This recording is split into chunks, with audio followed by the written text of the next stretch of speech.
Welcome to Science Wala classes. I am Pramod here. I am going to explain you today Van 't Hoff factor, जिसे हम लोग आई से small I से represent करते हैं। आखिर ये वैन 't हॉफ फैक्टर का मतलब क्या है, क्यों हम पढ़ेंगे इस फैक्टर को। देखो, मोलर मास एबनॉर्मल हो गया है, मोलर मास एबनॉर्मल हो गया है, तो इसका तो इलाज करना ही पड़ेगा। तो इसका इलाज कैसे करेंगे? तो इसी का इलाज ढूंढते ढूंढते van 't Hoff is a scientist, उन्होंने एक उपाय ढूंढा। उन्होंने एबनॉर्मल मोलर मास का इलाज ढूंढा। और सबसे बड़ी बात, इलाज कहाँ से आया? तो बीमारी से ही आया। जो बीमारी है उसी से इलाज निकल कर आया। अब ये इलाज क्या है, बीमारी से कैसे निकल के आया, वो देखेंगे पहले हम लोग। देखो, हमारा जो मोलर मास का जो प्रॉब्लम था, जो बीमारी था, वो ये था कि वो नॉर्मल ना होकर के एबनॉर्मल हो गया था। मतलब कभी जो एक्यूरेट वैल्यू जो होनी चाहिए, जो नॉर्मल वैल्यू होनी चाहिए, कभी उससे ज़्यादा या कभी उससे कम आ गया। ये मैंने पिछले वीडियो में बताया कि कब ज़्यादा होगा और कब कम होगा। ये बात है एसोसिएशन और डिसोसिएशन की। जब आप सॉलिड पार्टिकल्स डालते हो किसी सॉल्वेंट में, तो वो डिसोसिएट होता है या एसोसिएट होता है, उस पर डिपेंड करती है कि मोलर मास जो एबनॉर्मल हुआ वो नॉर्मल वैल्यू से ज़्यादा होगा या कम होगा। इसके लिए आप पीछे वीडियो देख लीजिए। आज मैं बताने जा रहा हूँ कि एबनॉर्मल मास का इलाज क्या है, कैसे इसे ठीक करेंगे। तो मैंने बताया इसके बीमारी में ही इलाज है। तो करना क्या है कि किसी भी सब्सटेंस का, सॉल्यूट का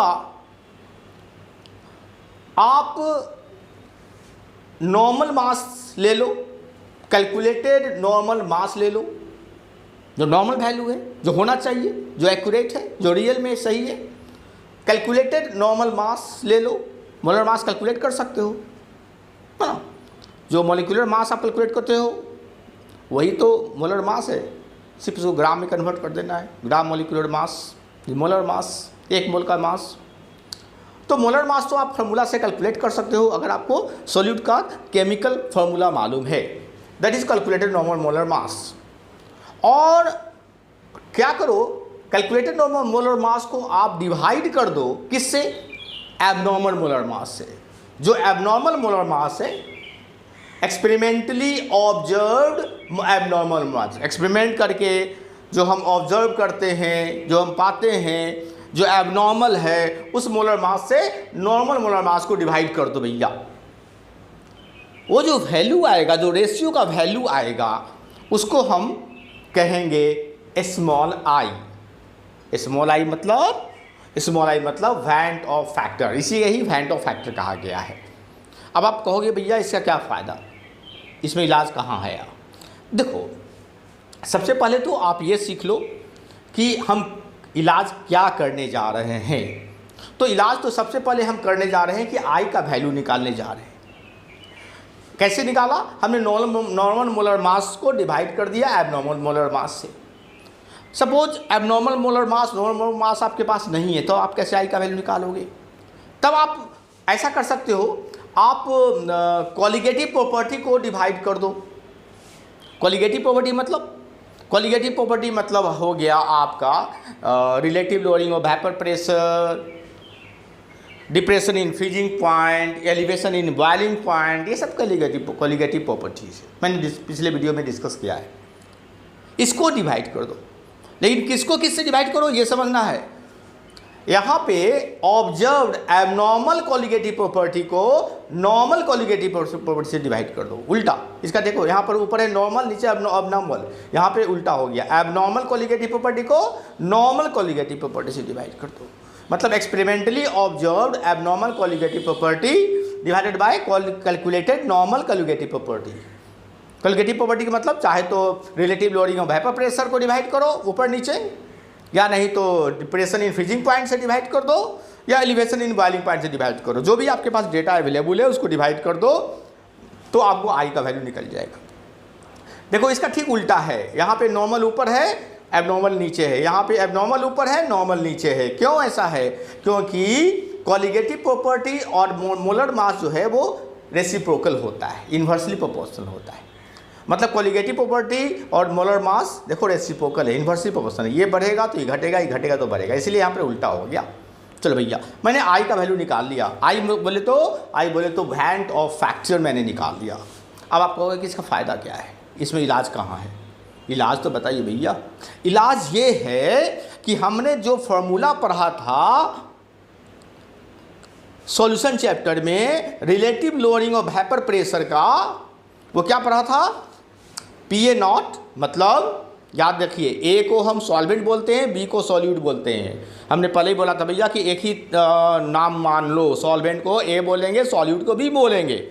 तो PA0 मतलब प्योर सॉल्वेंट का vapour pressure minus PA solution का vapour pressure divided by PA0 pure solvent का वेपर प्रेशर। और ये जो केस तब पैदा होता है जब हम सॉल्यूट किसका मिला रहे हैं, सॉल्यूट कैसा मिला रहे हैं? Non volatile solute. Volatile solute नहीं होता, नॉन वोलाटाइल सॉल्यूट। सॉल्यूट मतलब ऐसा सॉल्यूट जो वेपोराइज नहीं करे, इवापोरेट नहीं हो, जैसे नमक, चीनी, वाटर। तो इसका जो relative loading of vapour pressure का जो फॉर्मूला मैंने आपको बताया था वो क्या बताया था? वो बताया था कि ये जो मोल फ्रैक्शन है XB का मतलब मोल फ्रैक्शन ऑफ सॉल्यूट के बराबर होता है, मोल फ्रैक्शन ऑफ सॉल्यूट के बराबर होता है। लेकिन अब हम क्या लिखेंगे? I into XB। ये जो I मैंने निकाला, देखो ये इलाज हो रहा है। अब आपको relative lowering of vapour pressure सही में निकालना है रियल में, तो I से मल्टीप्लाई कर दो मोल फ्रैक्शन ऑफ सॉल्यूट का, मतलब NB number of moles of solute by Na number of moles of solvent by NB number of mole of solute. तो ये मोल फ्रैक्शन ऑफ सॉल्यूट में I से multiply कर दो। पहले मैंने I से नहीं निकाला था, अब मॉडिफाइड मैंने कर दिया। मैंने अब इसका I का इस्तेमाल करके एबनॉर्मल का जो कंसेप्ट था उसको दूर किया, उसका इलाज कर दिया। अब I से मल्टीप्लाई कर देंगे mole fraction of solute B का, तो मेरा relative lowering of vapour pressure अब सही आएगा। अब उसी तरीके से एलिवेशन इन बॉइलिंग पॉइंट निकालना है डेल्टा TB, तो मैंने बताया था इसका पुराना फार्मूला था KB into M। KB is the constant, boiling constant, और M इज द मोललिटी। लेकिन अब हम उसमें I से मल्टीप्लाई कर देंगे, ये मॉडिफाइड फॉर्म हो गया, ये इलाज हो गया। I से मल्टीप्लाई कर दो, आपका सही वैल्यू आएगा एलिवेशन इन बॉइलिंग पॉइंट। उसी तरह से डिप्रेशन इन फ्रीजिंग पॉइंट का formula delta TF equal to, पहले मैंने बताया था KF into M, freezing point constant और मोललिटी का प्रोडक्ट। लेकिन अब I से मल्टीप्लाई कर दो, ये इलाज हो गया। उसी तरीके से ऑस्मोटिक प्रेशर जिसको पाई से रिप्रेजेंट करते हैं, उसका मैंने फॉर्मूला बताया था MRT, पहले बताया था मैंने। M का मतलब मोलरिटी, याद रखना, M मोलरिटी, जो number of solute particles, number of moles of solid particles, number of mole of solid particles by volume of solution. M, that is molarity. R is the gas constant, T is the Kelvin temperature. पहले मैंने बताया था कि osmotic pressure का formula MRT होता है, लेकिन अब I से मल्टीप्लाई कर दो।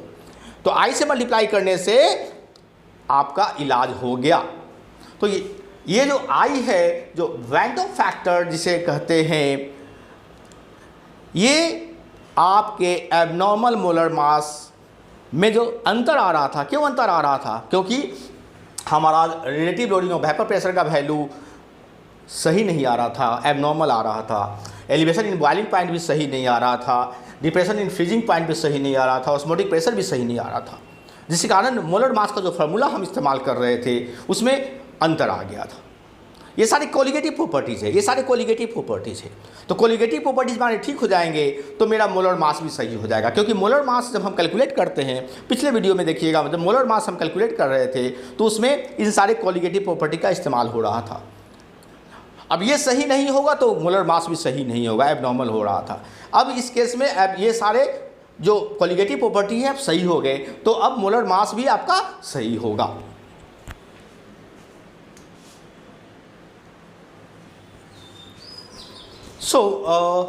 अगर मेरा